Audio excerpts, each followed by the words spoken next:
escondida nas sombras do mundo antigo, existe uma deusa que poucos ousam mencionar. Erequigal, a rainha do submundo da Mesopotâmia.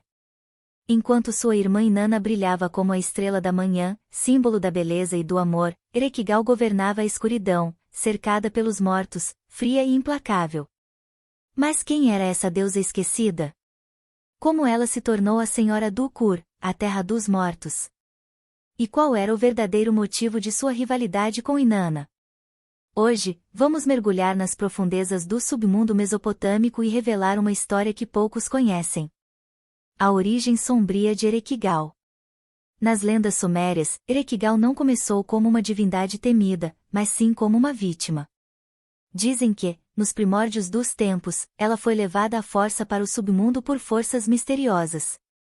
Algumas versões sugerem que o próprio Kur, o reino dos mortos, a sequestrou, tornando-a sua prisioneira e, eventualmente, sua rainha. Diferente de sua irmã Inanna, que era adorada como a deusa do amor, fertilidade e guerra, Erequigal não recebia homenagens alegres ou templos grandiosos. Seu culto era sombrio, restrito a rituais de morte e passagem para o além. Seu palácio ficava no mais profundo do submundo, cercado por 7 portões e guardado por demônios leais. Ninguém saía de seu reino sem sua permissão. E aqueles que tentavam, pagavam o preço com suas almas. Mas Erequigal não era apenas uma rainha cruel, ela era uma deusa solitária. Diferente dos outros deuses, que se divertiam nos céus ou na terra, ela estava condenada a governar os mortos para sempre. E essa solidão despertou nela algo perigoso, a raiva contra aqueles que viviam na luz. E quem simbolizava mais essa luz do que sua própria irmã, Inanna? O momento mais famoso da história de Erequigal acontece quando Inanna, em sua arrogância, decide descer ao submundo. Inanna queria tomar o trono de sua irmã. Vestindo suas melhores joias e vestes sagradas, ela atravessa os 7 portões do Ukur. Mas, a cada portão, os guardiões a obrigam a remover um item de seu poder, primeiro sua coroa, depois seu colar, seus braceletes, até que, completamente nua e sem proteção, ela chega diante de Erequigal. Aqui, algo inesperado acontece. Erequigal não hesita, ela olha para sua irmã e a condena à morte. Inanna é transformada em um cadáver e pendurada em um gancho, como um pedaço de carne esquecido. A poderosa deusa do amor, agora não passava de um corpo sem vida. Mas por que Erequigal fez isso? Foi por inveja? Ódio? Ou talvez, porque sabia que Inanna não respeitava as regras do submundo? O que poucos contam é que, nesse momento, Erequigal não apenas vence sua irmã, ela também se mostra como a divindade mais poderosa da Mesopotâmia. Nem mesmo os deuses podiam desafiá-la sem consequências. Mas há um detalhe que quase ninguém menciona. Enquanto Inanna estava morta, Erequigal começou a sentir uma dor terrível.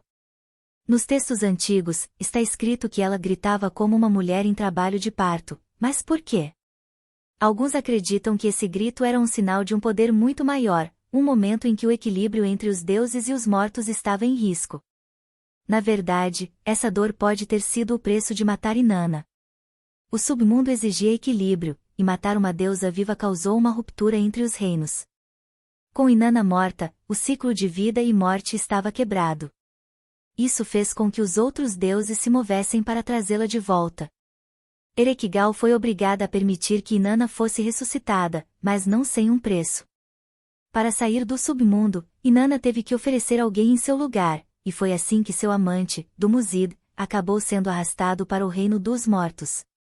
A vitória de Erequigal pode ter sido curta, mas sua mensagem ficou clara: ninguém, nem mesmo os deuses, podia desafiá-la sem sofrer as consequências. Mas o que Erequigal realmente representa? Enquanto sua irmã Inanna simboliza os ciclos de vida, paixão e guerra, Erequigal é o que nos espera no fim de tudo. Ela não é apenas uma deusa do submundo, ela é a própria morte. Diferente dos deuses que dão, ela é a deusa que toma. E mais, alguns estudiosos acreditam que sua história esconde algo mais profundo. Erequigal pode ter sido uma das mais antigas deusas-mães, uma divindade poderosa que foi relegada às sombras à medida que o culto a deuses masculinos se tornava mais forte. Se isso for verdade, então sua rivalidade com Inanna pode ser mais do que um simples conflito entre irmãs, pode simbolizar uma antiga luta entre crenças e poderes que foram esquecidos pelo tempo. O legado de uma deusa esquecida. Hoje, quase ninguém se lembra de Erechkigal. Seu nome foi apagado pela história, substituído por deuses mais aceitáveis ao longo dos séculos. Mas seu legado ainda vive, nos mitos, nos símbolos da morte e na própria ideia de um submundo governado por uma rainha sombria e implacável. E agora, eu te pergunto, será que Erechkigal foi realmente uma vilã? Ou apenas uma deusa cumprindo seu papel inevitável? Deixe sua opinião nos comentários. E se quiser mais mistérios da mitologia, já sabe, se inscreva no canal, ative o sininho e continue explorando os segredos ocultos da história conosco.